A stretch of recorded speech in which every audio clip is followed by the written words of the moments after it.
our shows by visiting our YouTube channel or by listening back at ttradio.org.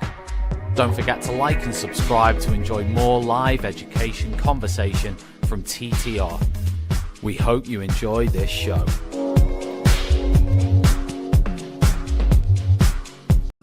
Outstanding and world-class vision and world-class this. I'm a real leadership geek, honestly. I've spent my whole career reading books and chatting to people. I just find the whole thing and the announcement, the way it's been announced, bizarre. If you could move away from a model where teachers are so intensely focused.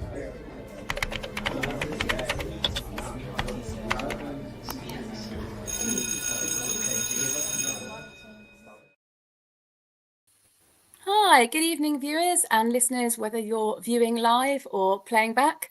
You're joining me, Louise Marie, here with Paul Gannaway. Tonight we'll be discussing all things sixth form, leading a sixth form also from a senior leadership perspective. So welcome. And welcome to you, Paul. So thank you so much for joining us. I'm really excited to talk to you this evening. Yeah, no, I'm excited to be here. I'm always willing to talk about teaching, and I'm always willing to talk about myself. So I'm ready, good to go. Excellent. Just so viewers and listeners kind of know our relationship. I worked with Paul, was it 7 years ago? Was it 7?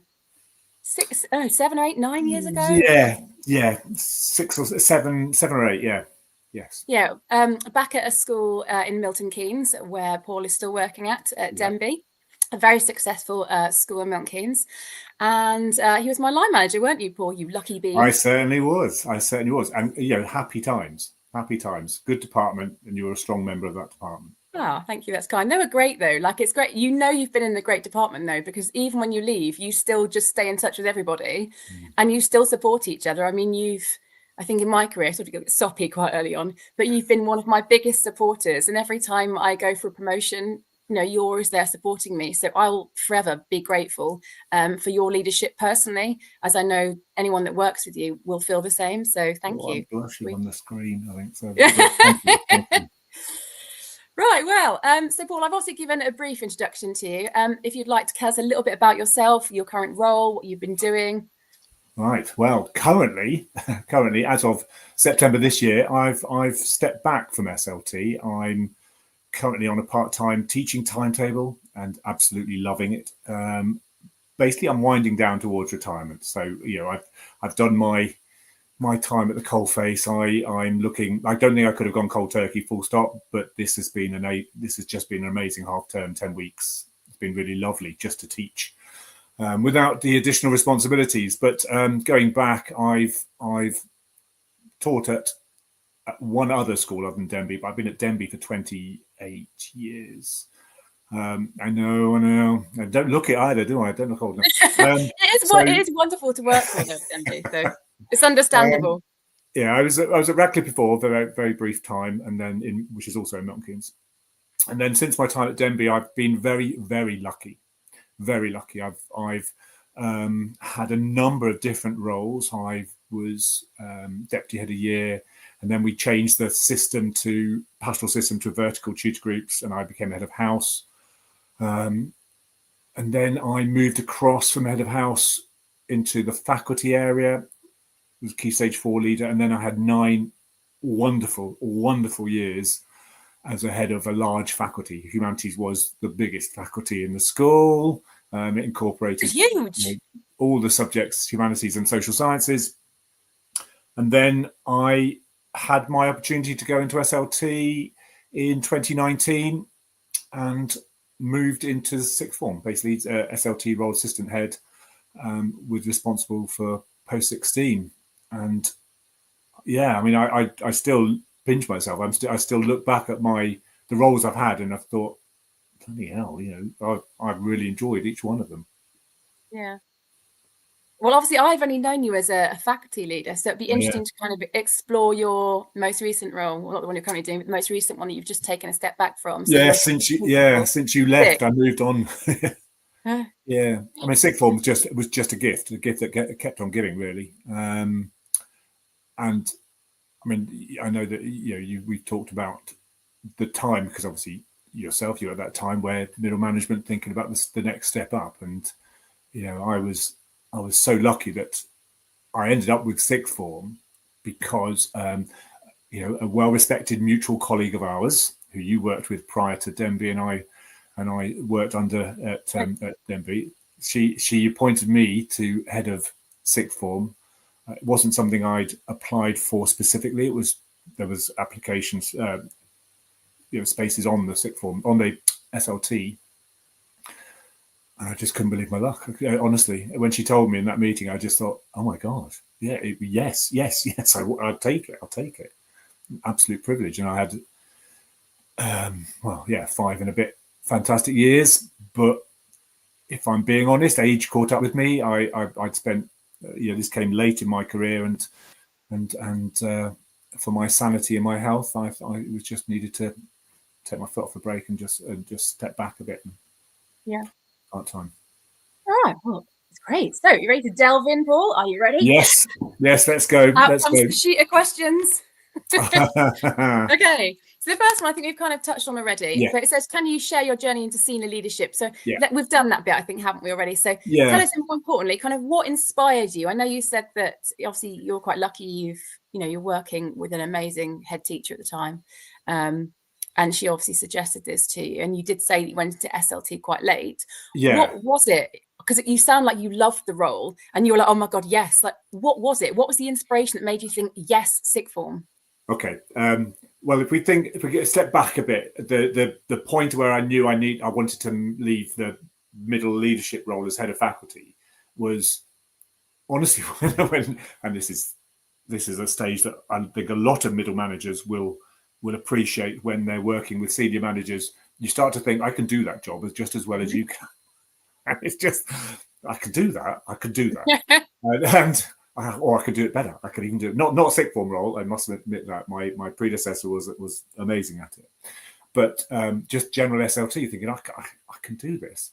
And I had in my head that it wasn't never the right time, based family, but also the place where the faculty was. And I think you will appreciate that the faculty was a work in progress, and we actually started to get it right towards the end. And I think that there was a time at which we balanced out the history and the geography. We were working on the social sciences, and things were going really well. And I thought in my head, right, okay, I've got the faculty as far as we can go. Now's the next step. Now's the next step for me. And then the opportunity to apply for SLT came up right at the right time. I'd also been told as well, because further back, somebody had mentioned to colleagues in the faculty who in the humanities who were working as Key Stage 3 and Key Stage 4 and Key Stage 5 leaders. And a member of SLT had told them, oh, Paul's going nowhere, you'd be better off taking this role. And I thought, am I going nowhere? I need to think about it. I'm going to prove you wrong. Plus, I'm going to be able to do that job as well as you do.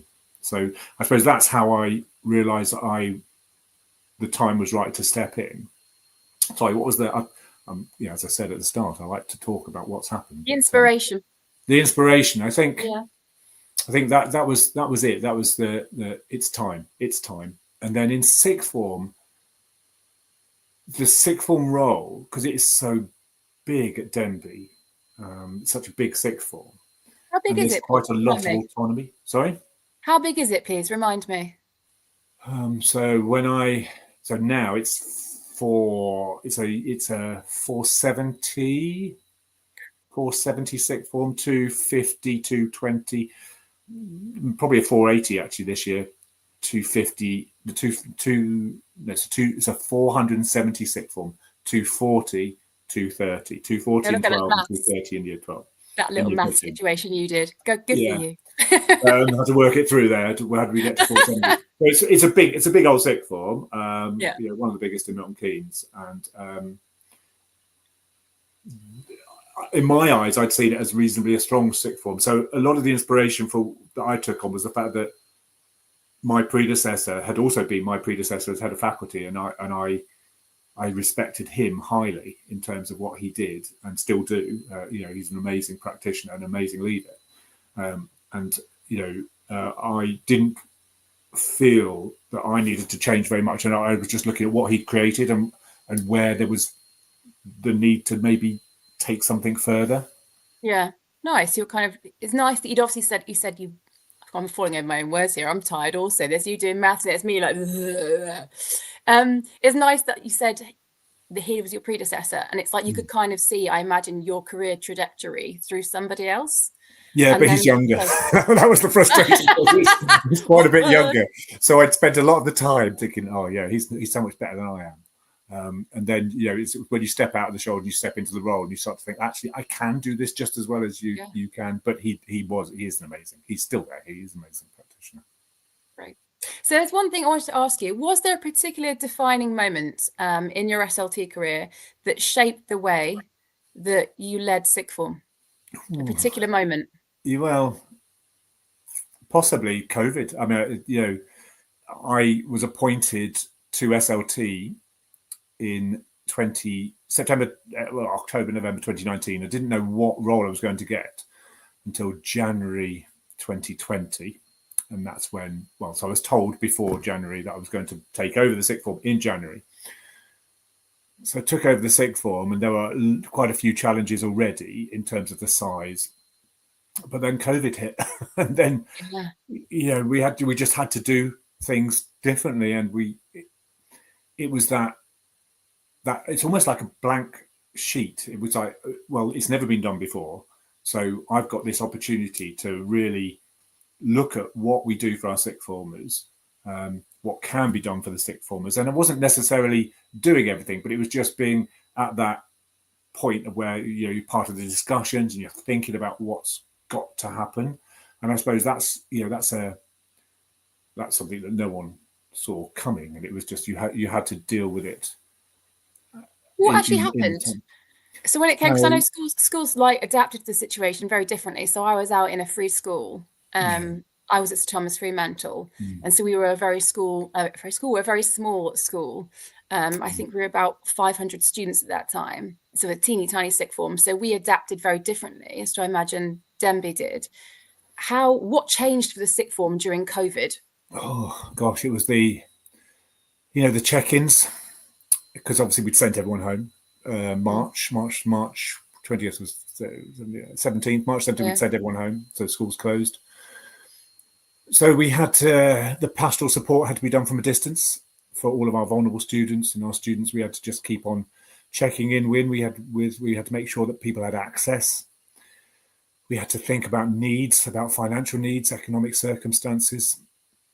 Obviously the remote learning. First of all by booklet, and then as time went on, you start to factor in.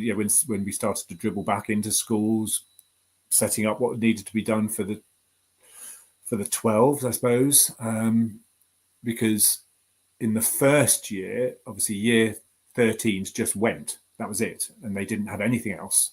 They were still waiting. What's going to happen? Then the government announced about the algorithms. Yeah, it was CAGs, and then it became tags, and then it became another set of AGs. And that was such a.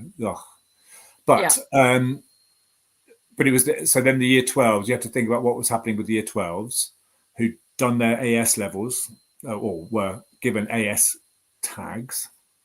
CAGs, because it was centre. It was CAGs first time, then it became tags. Yeah. So then we it's about meeting their needs going forward, getting the year 12s back in year 13. How we're going to make that progression work. Yeah, and then when they came back in, and then with the social distancing and we had to obviously treat the whole sixth form as one year group rather than other year groups being kept separate. Yeah, quite momentous times, and I think that was that. As I say, that was like a chance to go back to zero and start again. Yeah, and we did change some things when because the other challenges we had at the time were trying to meld people who are coming from other schools into Denby. So we take in, so if we're 240 in a year 12, we're taking 80 external students from across Milton Keynes. So they had to be, I suppose, not trained, that's the wrong word. they had to be introduced to the Denby way. And when I took over sixth form in those few months, January to March, there were some challenges dealing with some year 12s who really hadn't made that step. They didn't know us, they didn't trust us, they hadn't had time really to build. They were quite confrontational with other. So once COVID sent all the students home, that's something we started to look at about what are we doing with we called them external students, but we changed the language. We're now talking new to Denby students. And we gave us a chance to think, well, how do we include these students? How do we involve them in our in our ways and how Denby works? And we spent a lot of time doing that at the start of each year in September, October. I was going to say that leads in. Sorry, that leads into something nice that I want to ask you. Is actually, how do you manage the transition from GCSE to sixth form? Because I mean, that's huge. If I'm thinking back, the bajillion years when I was in sixth form, and I remember academically, I mean, socially for me, I stayed at the same school. I was at amazing schools at Prince William and Oundle. And it was a really lovely, successful school. It was really warm. So when I made the jump from GCSE to sixth form, it was like, oh, I just get to wear non-uniform. Like I get to style it up, and I get to sit in a nice sixth form area, and it's just different lessons, happy days. But that jump academically was huge. I remember going from like A stars and A's and literally getting to A level and being like, right, you're getting C's and D's. And I was like, you what though? Like, you what? And I remember that jump being huge. And suddenly one day I had a light bulb moment and it clicked for me. But when I look back and think, was there actually a transition? There was an induction week, but I think things have probably come quite a long way now. So what is it you do at Denby for the transition students coming up from GCSE? So in terms of our year 11s, our Denby year 11s, we start the process earlier now. It used to be, I don't know if you remember, we used to have Futures Day in February of year 11. They'd had their mocks, their PPEs in December, had the results, and then we introduced them to sixth form lessons at that Futures Day, where they come in and they have talks from, well, it's post 16. It wasn't just about Denby sixth form, it's about post 16 options. So the colleges came in, Moulton and Milton Keynes, the army came in, apprenticeship people came in, Nifty Lifts came in. It's really funny. I literally, my brain just thought before you said Nifty Lifts, 2 seconds, I was like, Nifty Lifts, and I nearly meant it. Nifty Lifts came in. Always a winner. They were so good. They were always so good when they came in. So interactive, so interesting. And they always brought ex-students back. They also brought alumni back in. So we used to do that in February, but we've shifted that now. So we want the vision to start earlier. So we do it in October. And we want the year 11s to do this and go to the A-level lessons, try a few, get an idea about what they need, what sort of things are going to happen, so you can start the questions sooner rather than leave it till after. And that has been really successful. I say myself, it's been really successful. I think that's something really good that we've brought in. I think sometimes, I mean, this is just me speculating and listening to my friends who work in different schools in different parts of the country. And they say things like, oh God, we've got taster sessions. What a load of crap. And we all sit there thinking, oh God, how effective are these going to be? And it's like some schools, you get like 30 minutes and it's like by the time you've registered them and you're like, hi, I'm Miss Pickering. This is psychology. Here's a question and off you pop. And it ends up just being one of those things where you just introduce them to what the course looks like. You roll through the specification, you talk about NEA or lack thereof, and they don't really actually get a feel of a lesson. Yeah, so we don't, for ours, the principle is the lesson. You teach them a lesson. It's an A-level lesson for an hour. Everything else, all the questions about the course requirements, they can be provided through booklets. They can be provided through talking to teachers. We will, everyone will say you need a 5, you need a 6, you need a whatever to do this subject, but that's about it. It's the lesson. We're going to teach you. We're going to do an hour's economics. We're going to do an hour's sociology. We're going to do an hour's maths, A-level maths, and it is very much about this is what you're looking at. Is this for you? You do 5 in a day. You can choose a variety of academic, vocational, looking at other options. But the conversation starts in October. And then we keep on reminding them. We have like leadership interviews after the PPEs.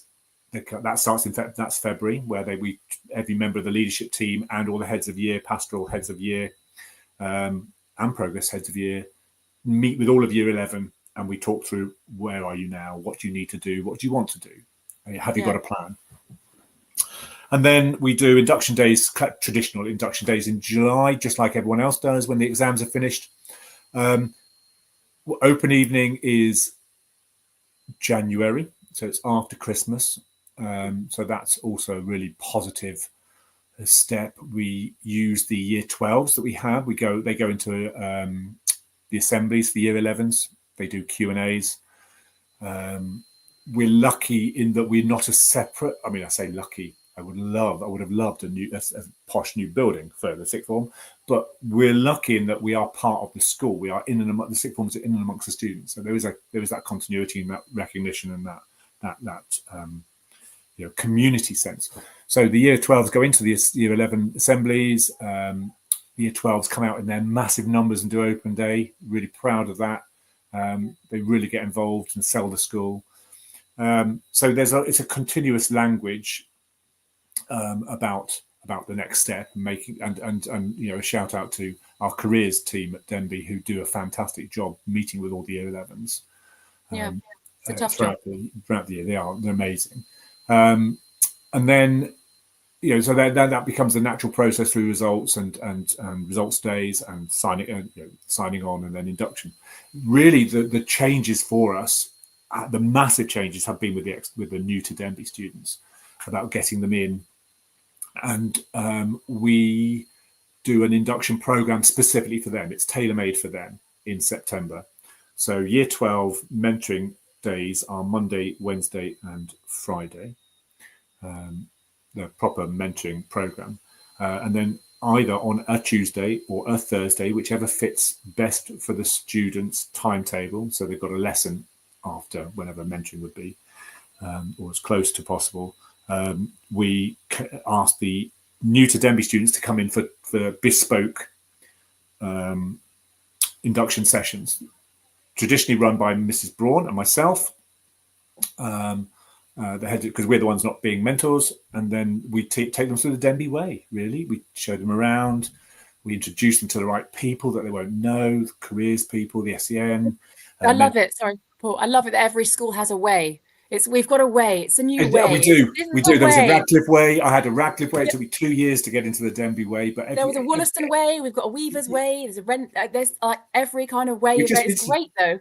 It is institutionalized, isn't it? It's the institutions. You've got to know the rules here. You've got to do the way. It is just that. But these students, I mean, these brave students who a lot of them are making some really brave decisions to leave their original school and to come to ours. We've got to look after them. So we try and look after them for about 5-6 weeks. Just work them into the system. How do we report on you? What's going to happen in terms of communication. This is the mental health team. Find your way around. Put the right people in front of you. Yeah. And okay. Sorry, Paul. I'm going to pause you there for a sec, just because I've got to make sure that I shout out to our sponsors, if that's okay. That's fine. I can see that. All right. Fab. So this show is brought to you by our generous sponsors of Hachette Learning, publishers of PD books and resources. They are supporting great teaching and learning. So hop over to the TTR website, see if you can grab some discount codes somewhere. We tend to do those, or reach out and I can see if I can nab you some. But please do check out their resources online. Okay, thanks for that, Paul. So we've talked about transition. We've talked about your movement from middle leadership into senior leadership. We've talked about what happened in sixth form and how it changed during COVID. Quite a bit of stuff. Yeah. I can see the cogs whirring now. Yeah. Okay, so let's take it in. I've got my whole list of stuff here. I want to go for something slightly more controversial. Or do I? Go for it. Okay. So another question. Maybe it's not. This one isn't that controversial. I'll save the controversial ones. Something to look forward to. How do you balance academic achievement, PD, and so personal development, and the wider strategic priorities of the school? Because that is a huge juggling act, isn't it? So academics and your pastoral and your PD, like how are you fitting this all in, and like how do you plan for that? Well, yeah, I mean that's in many respects that's the joy of sixth form, because it as a 2-year program as opposed to a 5-year program, it's reasonably self-contained. It has a very clear academic goal. You're here to do A levels. You've chosen to be here to do A levels. And that's that blending the various aspects of sixth form life has been part of the philosophy that we've introduced to try and reorganize sixth form and how sixth form works. So if you think, for us, we've taken it as that sort of that quadrant, the classic quadrant that appears everywhere in education nowadays. So it's the academic, obviously, the results matter. Students have got ambitions. We want to encourage aspirational development. They want to go onto the best next steps that they can. But you're right, the personal development, the PSHE, the relationship education, the mental health support, that's a key quarter in itself. Then with the opportunities for extracurricular, supercurricular opportunities that died during COVID, so they had to be brought back, and we had to look at expanding those. And then you've got that. So you've got the academic, you've got the mental health, personal development, you've got opportunities, and then it's careers and UCAS really. So for the year group team, for the sixth form team, I had 2 heads of year 12 and 2 heads of year 13 who rolled through. That's a really big team, isn't it? But then you've got a big sixth form. Yeah, big sixth form, 2 heads of year. We don't do progress or pastoral, which I know that some schools do, and we have in our lower school. So year 7 has progress head and a pastoral head. You can't do that. I don't believe you can do that in sixth form. I think they're so interlinked. They're so entwined with each other. They have such an impact on each other. You can't separate them. So we've looked at individual members of the head of year team taking on one of those 4 key areas, trying to balance it out as well. So there's enough for everybody. And I think that's been continued with my predecessor, just tweaked a little bit more.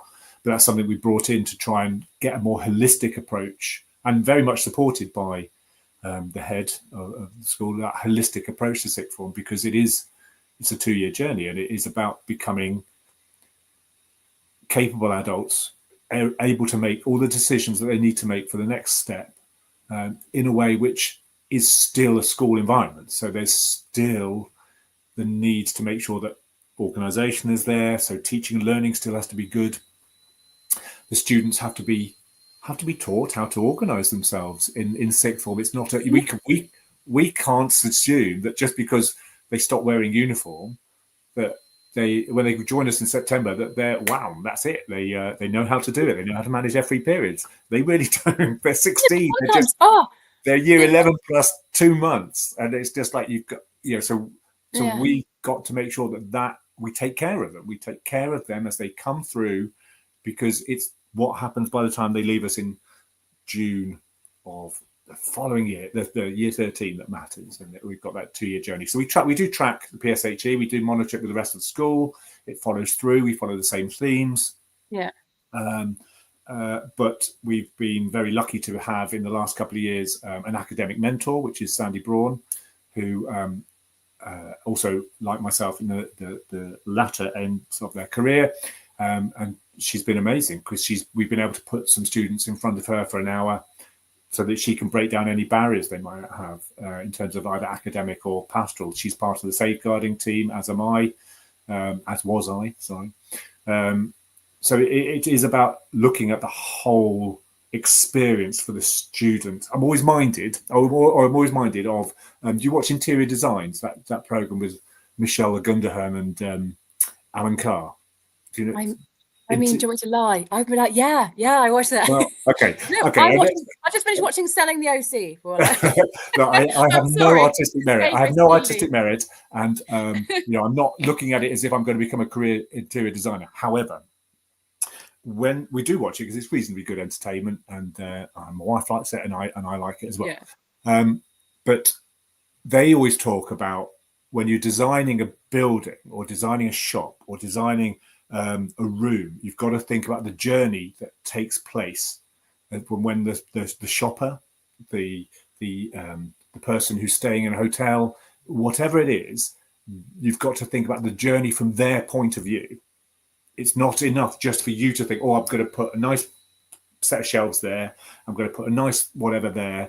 if they're not functional and if they don't do the job for the person using the room. And I think that, it's not educational literature, but that's what our role in sixth form is. We've got to think about the needs of our students, all their needs, and make sure that we're planning to cater for that journey through from the start when they join us in September of year 12 to when they finish of June year 13. Okay, now you touched upon something, Paul, earlier. You talked about monitoring, and how do you track your students? Because you've got so much to do. I mean, you've talked about mental health, and also you've got things like CPOMs and safeguarding stuff. Of course, that's very heavily tracked. But I mean, you've got other things like you've got PD, you've got careers, you've got attendance, because that tends to be very separate, doesn't it? It feeds into an attendance team, but you've got that from a sixth form point of view, because that often drops off. Students are like, yippee, a free period. And you're like, no, you're not free. You are working right now. Yeah. You're not going to get A's while you're just chilling. But there's just so much. So how are you tracking your students? Like, is there particular software? Good question. The first thing we did with year 12s after COVID was we stopped them leaving the site because we had a system whereby as soon as they joined us, we thought we didn't have enough space for everybody because we're just the end of the school. You know yourself how big the sixth form centre is. It's not, you can't get all the sixth form in there as a study space, as a leisure space. So we'd had a policy for years and years and years that students, when they arrived in September, had automatic right to leave the school site and come back for their lessons. Well, that's a lot to ask for these year 12s. It's like, and as you said, it's freedom. Whoa, where am I going to go? We're going to go to Sainsbury's, we're going to go Subway. Sainsbury's, good old Sainsbury's. But I mean, the key thing was, particularly for those students who are new to Denby, we didn't know them, so there were safeguarding issues and concerns there. We had no information about them. We automatically let them wander out in our estate. So we stopped that. We stopped. You can't leave school. You have to earn your privileges. You have to earn the right to get off-site privileges. And at first, it was a little bit like, well, the year group above that. But we took it away, and there was space for them. Wonders of wonders. There was space around the school where the students could sit and work quietly. We used the study space. We've got a nice big room where we can get 80 students at a time, 90 students at a time at exam desks. We take work and it's timetabled into that hour, and we make sure that they have work. Each faculty subject has been asked to provide wider reading, increase their cultural capital, get them more aware of things related to their subjects. So it's about putting sociology in there. Absolutely. Providing more for their work, more for them to do, keeping them on site, getting them to earn privileges. We don't report on grades straight away. We report on attitude to learning. We report on homework. We report on whether or not you've lost your lanyard, how many times, whether you're wearing it all the time. So we're looking for behaviours to be shown, which feed into their academic attitudes before we start to think about letting them roam amongst the community. And also it has to have parental agreement. So we send the letters home, and we've had a couple of parents who say, no, I want them to stay in school, and much to their displeasure. Yeah, why not? But it's worked. It's changed.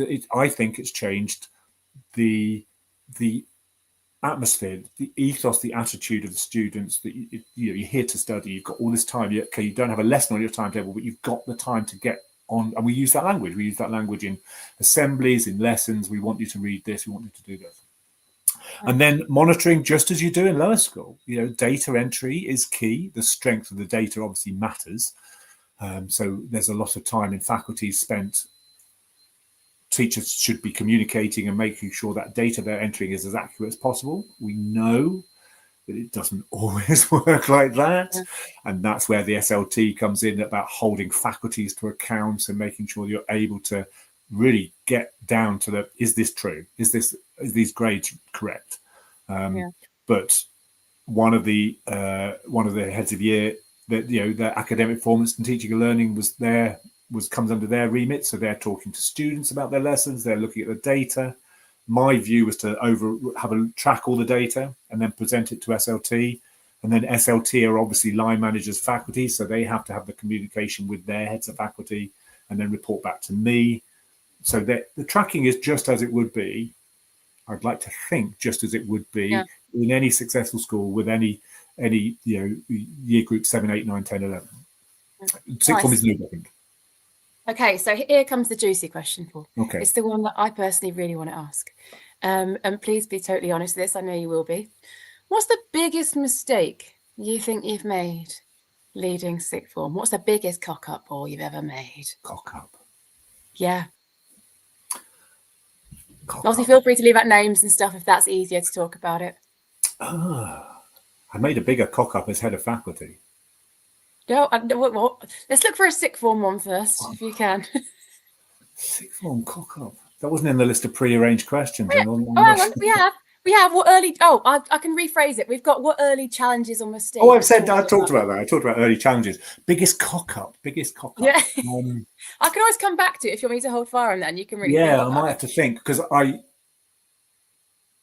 If we get stuck, I'm definitely here for that middle leadership cock up because if that's what makes me feel better about myself. Yeah, there was one. That was very much, where I stuck to my grounds with a parent who complained about something, and actually I was wrong, and I should have listened to them, and I did make the change, and I didn't acknowledge at the time that I was making the change for the right reason, but actually now I look back and thinking, I'm such an idiot. Was that sixth form or middle leadership role? That was middle leader. That was head of faculty. That was head of faculty. Changes. You see, biggest mistakes. Yeah, I suppose. Anecdotally, I mean, I remember arguing against the mobile phone ban. Oh, have you got a mobile phone ban? Yeah. And I mean, not for sixth form. Not for sixth form. I fought for sixth form, but I remember arguing around the table at SLT and arguing, and I was wrong. I was just totally wrong. I missed. In what way though? Because surely that's an opinion thing. It was, but I hadn't. But I was, I hadn't done enough. It was all opinion, and I hadn't done enough of the thinking and then the research about actually. And I was sticking to my grounds, and I've been proved so wrong because it has been a real change at school, been a real positive. I mean, it's difficult because you say you've not got a ban for sixth form. No. What's your thinking behind that? Because I know a lot of schools are thinking about, more of a main school thing, but maybe thinking, do we bring this in at sixth form too? Because there is some research that suggests that focus is better, attention, engagement is more meaningful. It's not superficial engagement. It's not some kind of illusion. They're actually cognitively thinking harder. There's less distractions. Why have you still allowed that at sixth form? Yeah, so we've allowed. It's not a blanket use. We've allowed it with caveats. So if the teacher asks you to put it away, you put it away. Yeah. It's that sixth formers can have it, so they can have it visible, provided they are sat down. We make an assumption that they've got it out while they're sat down. They are possibly using it for work as a device. Not everyone has their own laptop, but as soon as they stand up. And that's in the public area, in the street that we have. As soon as they stand up, it has to go in their pocket. They are not allowed to walk around anywhere in school with it visible, and it's confiscated. Earphones, earbuds, headphones, they're all the same. It cannot be visible. They must be put away. So it is use with responsibility. Some, if you step over the line, this is the line for you. And the sixth form centre, you can use it. But there is a school IT policy, so we do monitor. We make sure that if we find out about the misuse of social media, photography, that sort of thing, that's an absolute no. So students have been punished, following the school's behaviour policy in the sixth form for misuse of their phones and IT, but they're allowed to have it. Okay, so my next question, Paul, coming up. Sorry, I'm just panicking because it just had a little sign being like, your battery saver light is on, and I'm like, oh my God, is it going to last the show? So fingers crossed, we're going to find out. It's a bit like, battery roulette. Yeah. If you see me running off to go plug something in, don't panic, team. That's fine. I'll just keep talking. Keep talking. But I might have to then go on the floor and pod from the floor. So, I mean, okay. So in what ways do you we've talked about a question here about how do SLT encourage collaboration and consistency among sixth form staff? Essentially, I think the big question is, how do you run a large, meaningful and effective sixth form team that are doing so many different things? How do you keep them on the same line, doing the same culture? I go back to that point that I came from a large. I came into this role from a large faculty. So I mean, I've got, we only were there in the humanities 16 people in that office, maybe something like that, and people Yeah, who there weren't. was a lot of us.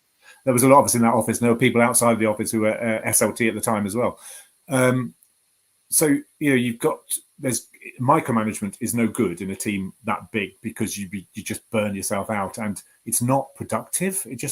I don't believe that it's productive. I think we're professionals, and at that point we're an office of professionals, and it's about, there are clear directives. And I think you might remember some of those. Working in a team, in a history team, there was we'd standardized, but we allowed a little bit of personal freedom about, you don't have to teach this exactly the same way. We'd like to make sure that you've got the right things in there, but use your imagination, use your instinct, have some of your professionalism in this. And I think that's something that SLT at Denby are doing now. They're very clear about, we want to encourage risk-taking with teaching. We want you to be inspirational.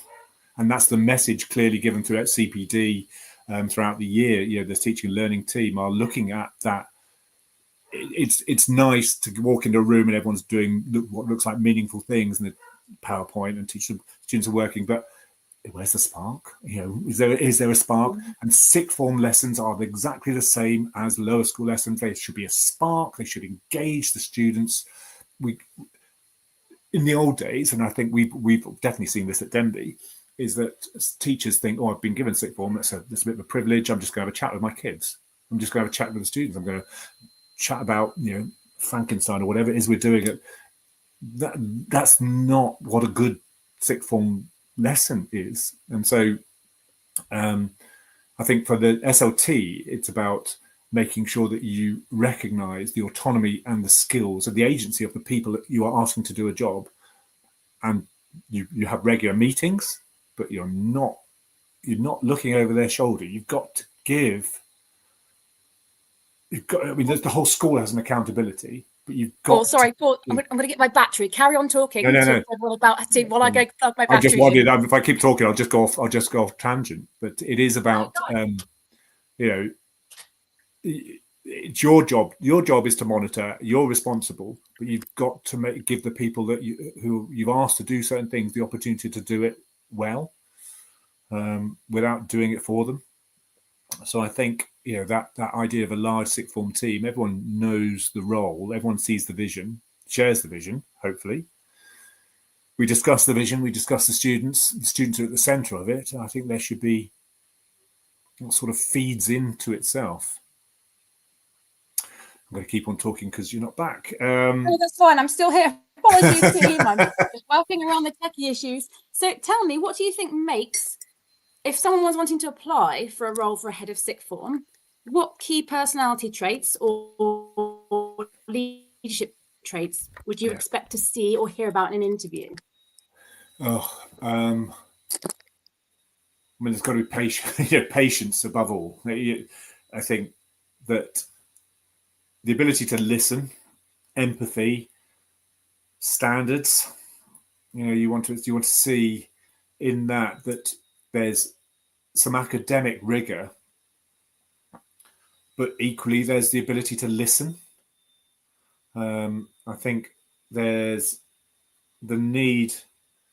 Those are the key. Those are the key characteristics. I think. I'm conscious you might have lost touch. Skill set, skill. I mean, one of an excellent head of mine who was head while you were there as well.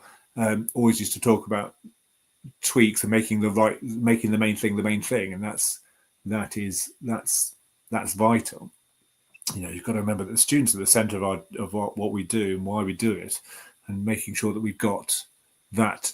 Did you pick up? Are you picking up? I am so sorry. It's because I put this new faffy influencer light thing on, and it's drained my battery. And it's like, you've got 10 minutes, and I'm like, I can do it in 10 minutes, and it's like, no, your battery's dead. And no, you saved me. I was just trying to waffle. I was just starting to say about it's that you want to see academic rigor in the person.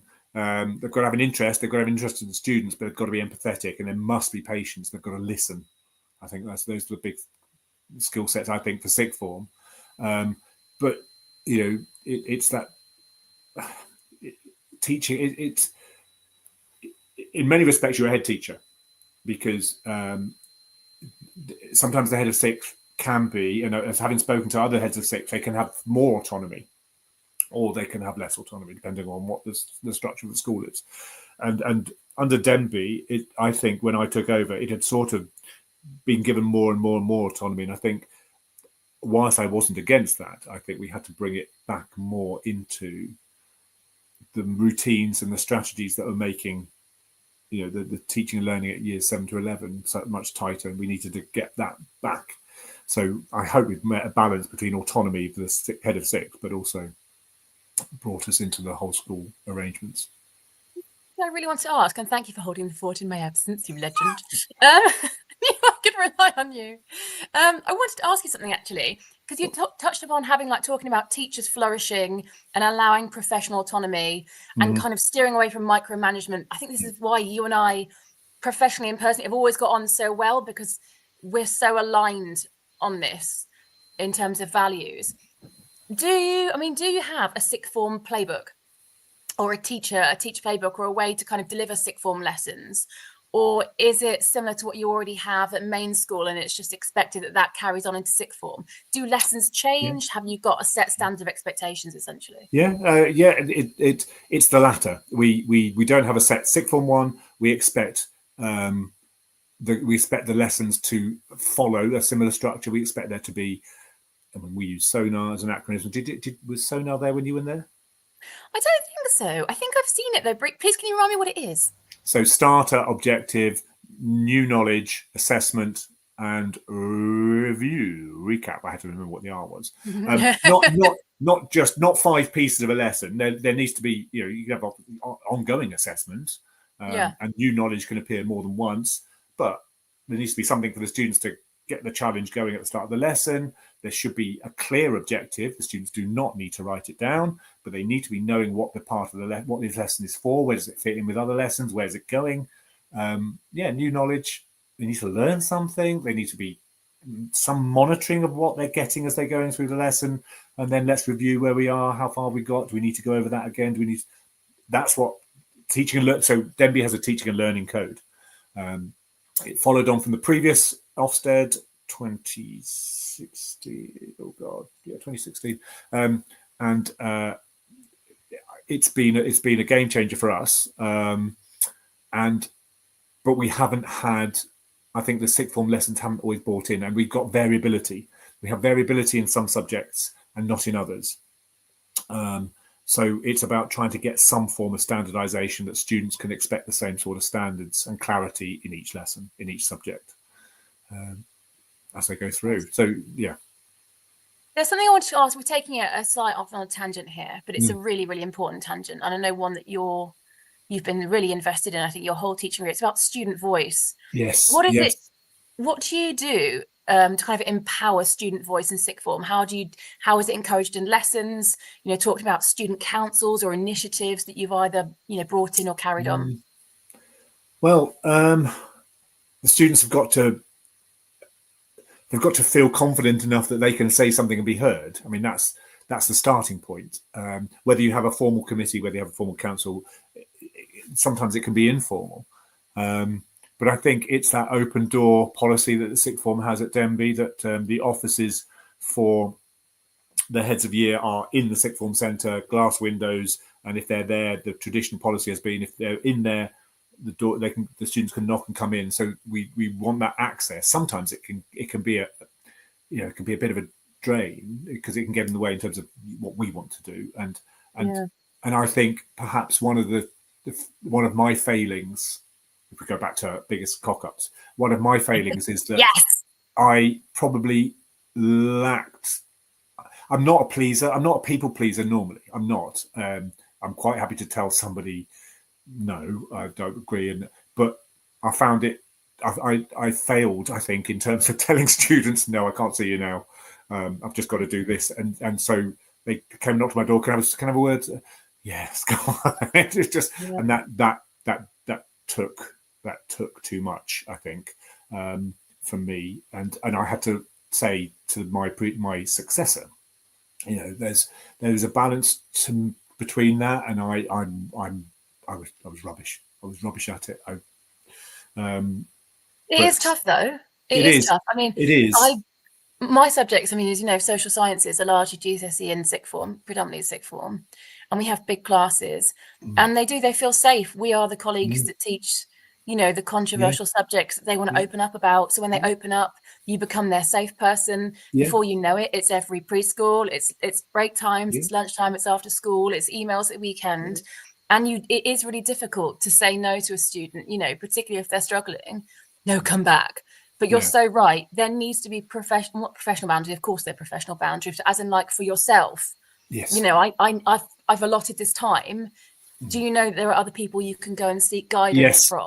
Yes. And they are just as supportive as I will be. Absolutely. And I think there's that safeguarding necessity, which obviously was my role. There were maybe the other, which weren't quite safeguarding, but they were still of concern to the student personally.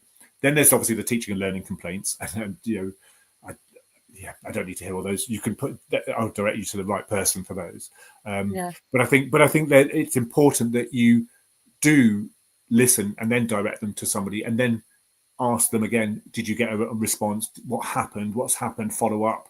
But I think student voice, going back to student voice, I think we've tried to encourage everybody to feel that they're part of the community, and it's always been that, you know, that mantra: if you can see it, you can be it. And if it's about, if you've got this idea and you've seen it happen somewhere else and you want to do it here, then let's look at it. Let's try it. And you know, if we look at the success of our student representation in terms of diversity, in terms of Cultures Day, Eid parties, Diwali parties, you know, these are student-led. They are student ideas. They've got them off the ground. They have, we just overseen them, make sure they're okay in terms of safe. Everything's being organised properly. But we've got involved. We turn up. And the students feel seen and they are heard. And I think that's been quite. That it speaks for itself, and students come back. You know, the alumni come back into school and they share their experiences with the newer sixth form students. That's something that we've been quite strong with and quite appreciative of in terms of students who leave us coming back. I think, you know, opportunities, making sure there's opportunities there for them. We are excellent at Denby at pinging round opportunities and telling the students, don't bury your head in the sand, don't think it'll be there if you in a couple of weeks. You've got to grab them, you've got to look for them if you want them. Let's be aspirational. Let's be aspirational. If you want Oxbridge, if you want Russell Group, if you want medicine, let's be aspirational.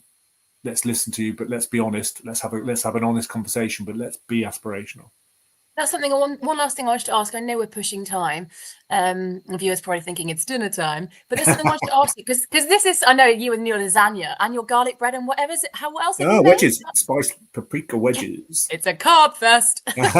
Look, I'm part-time now. I can afford to eat them. I can go to the gym in the morning. So is Helen baked for dessert? That's the most important thing because her cake's so good. No. You see, I'm the house husband for Monday, Tuesday. Oh, good for you. You have to learn lemon drizzle, Paul. I mean, love it. I love it. Yeah, the lemon drizzle comes out, but it didn't appear in the sixth form office because it was a bit difficult. But it's coming to the social sciences office where I am now, and they've appreciated the Victoria Sponge. There's one thing I wanted to ask because Denby's very, very good at this, and I know obviously we have to be transparent with this. I mean, demographically, actually, I think Denby, correct me if I'm wrong, it's a mixed demographic. It's very multicultural. We've got some students that are quite affluent. You've got some that are on the opposite end of the spectrum that are, falling into the deprivation index. Yes. Lots of EAL students. Particularly at sixth form as well, where they can come from much further afield, definitely. Oh, yes, that's a very good point. But Denby have always been very successful at getting students, still mindful of demographics, but getting students into Russell groups and into Oxbridge. Yeah. What is it that you do in sixth form that allows students to then kind of move into those, the next part of their educational career? It's a good question. I'm not sure there's anything different, but the language is there. We talk about it. We talk about where people have gone. We talk about following in footsteps. We talk about we put pictures up on the wall of where students have gone, what they've gone A on lot to do come back. They all come back, don't they? Do things like awards. They come back and on Futures Day. We get we do a speed dating on so the year 12 have a Futures Day at the end of their year 12, where the rest of the school are doing enrichment activities, and they start to think about UCAS. Year 12 starts to think about UCAS or apprenticeships or whatever they're going to do at the next steps. And students come back in, and we get 30, 40 students come back in, and they sit on desks in the sports hall, and it's like speed dating. We give everybody in the year group a chance to speak to as many of these alumni as possible from a range of different. So we get doctors in, we get the Oxbridge come back, we get the the engineers at Imperial, we get the people who go on to do degree apprenticeships to come in, we get the people who didn't go to either apprenticeships or university, went straight into work. We got the army, the soldiers coming back in. Everyone comes back in, and it is the language is there. Look at what you could do, think about what you want to do. We will support you in your opportunity, in whatever you're thinking about going to do. But we've got to show them. We've got to show them what is there. But it's interesting because you said, when I asked you, we don't, we don't do anything different. Actually, you do, and I think credit where credit is due. I think a lot of schools are doing amazing work with things like careers and next steps, and that transition into higher education, by doing things like having speed dating. But actually, it is rare that you get so many students that come back all at once to do things like speed dating. And I think Denby is successful at that. Yeah. And actually, that's something I haven't seen in very many schools, where you've got so many that are keen to come and give back. And I think, stop me if I'm wrong, that's testament to the school experience they've had, both at main school and sixth form. I like to think so. And I think you're right. I think, these are students who, I don't want to name drop, but do you remember Loy? Was Loy there when you were there? It might be too long ago. I recognise the name, but I don't think I ever taught. Such a lovely lad, but wasn't always the most focused. But he came back in, and he was amazing. He was amazing, but he was very honest and very. What does he do now? He went on to do. He's currently at Lincoln doing architecture, I believe. Oh, fantastic! Yeah, but he was very much a social butterfly, and but came back and spoke really openly and honestly with our students, and he was such a role model, and lots of students were flocking to him afterwards to ask further questions. We've had Justin Maroy came back in, who went on to Cambridge, set up his own foundation, and he was inspirational when he spoke to the students. He's come in and done like an assembly with the students. He just had them at the end of his fingertips. They just listened to every word, and he's a representative. He's showing the students that you can leave Denby and do great things. Yeah, wonderful. Well, thank you so much, Paul. One question I kind of want to end on, we touched on this earlier when I had my little battery roulette situation, about talking about skills, and kind of things you'll be asked to interview. Are there certain steps that maybe aspirant heads of sixth form or even aspirant SLT could take? Are there certain roles that would kind of make them excellent candidates? Are there certain qualifications you would kind of give them the direction of? Conversations they should be having with other colleagues? I suppose controversially, I'm going to say no. I don't think there are. I don't. Really, we talk about the trend in education has very much been about masters, MPQ, whatever. I mean, I don't know what the letters are at the moment, what the iteration is at the moment. MPQ SL for the SL. Oh, right, okay, yeah, just finished that one. Look, they're useful. They're useful, but I haven't done any of those. I've got an MA, but it was a long bloody slog, and it was part time, and it was. I think it's that open-mindedness and being able.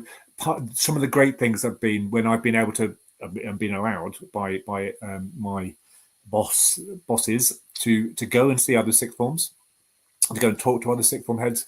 Attending conferences, the opportunity, and you don't have to be the head of sixth form if you can ask about could you accompany the head of sixth, could you shadow the head of sixth to one of these talks where you meet other post-16 leaders or people in those sorts of roles. They're really useful to get an idea about what's going on in other places. I think if you're thinking about stepping up to sixth form, you just got to remember, you've got to know what stepping up to SLT. I think you've got to have that confidence in yourself and know that you can do it. If you've been a middle leader and you've had challenging conversations, you've had issues with results where you've looked at solutions to try and rectify them. You're along the right lines. You're doing the right things. That you just got to remember that rather than having someone above you who you're answering to, you're now answering outwards. So you're answering out to the parents and to the students themselves. Obviously, you can have a deputy if you're an assistant. So there are still line managers, but you're the front facing. You've got to be able to have that skill to really explain to parents why something is happening. And I think that's a skill in itself. That's something that can you do that? Can you hold your line of thought in the face of what can be some quite a and I think another thing, I think back during COVID and some of the email conversations I had with some of the parents, which were abusive about why we weren't doing something and such a child at a grammar school was getting this and this. And it was like, I should have just told, I shouldn't have, you're that public face. If I'd have been me now, when I am part-time with no responsibility, I would have probably politely told them, there's no point in having this conversation because you're wrong. But you can't, because you're that public face of the school. And I think, in terms of skill sets and perhaps reading, some advice for reading, there is there's a book about that. There's seven habits of highly effective people, which is not necessarily about education, although the person was an educator, an American. I've written down the name because I always forget it. Stephen Covey. It's that idea about that the private and the public face, making sure that you got things set in there. You know what the end game is. You've got a vision. You're thinking about what's at the center of it, what's at the heart of this. But then publicly, can you listen? Can you communicate? Can you bring ideas together? And I think that's possibly the biggest advice I would give to people looking for that. Those are the, I think they're steps that, my interview for SLT, they asked us to bring a prop, and I brought a rugby ball. Because outside of school, I used to play rugby. I'm well past it now. I had too many knocks to the head, but I was lucky enough to serve as captain of the local team. And I brought in a rugby ball and said, leadership is like being a sports captain. The leadership in school is very similar to being a leader on a pitch. Yeah. But it's not just about what's on the pitch. When you cross that white line and you're in charge of 15 people and you're communicating with the ref and strategizing about what we're going to do in order to beat the opposition. It's also the training beforehand. It's communicating with the coach beforehand. It's dealing with issues that might be problematic, people stepping out of line. Sport and education have a lot in common. They do.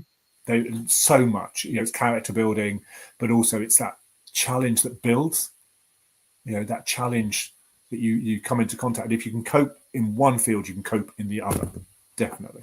There's also that thing, sorry, I need to sign off in a minute because I know we're pushing time, but as in that's why you often see a lot of PE teachers in SLT, because they've had to, build effective teams, how to communicate effectively, to build vision. They know how to pep meaningfully and how to debrief meaningfully. Absolutely. And they're going to be talking in a way that's not always in our artificial middle class academic language that we use in school, which we sometimes forget is not the language. I mean, obviously we're talking sociology again, which is not the language. It's that restricted and elaborate code.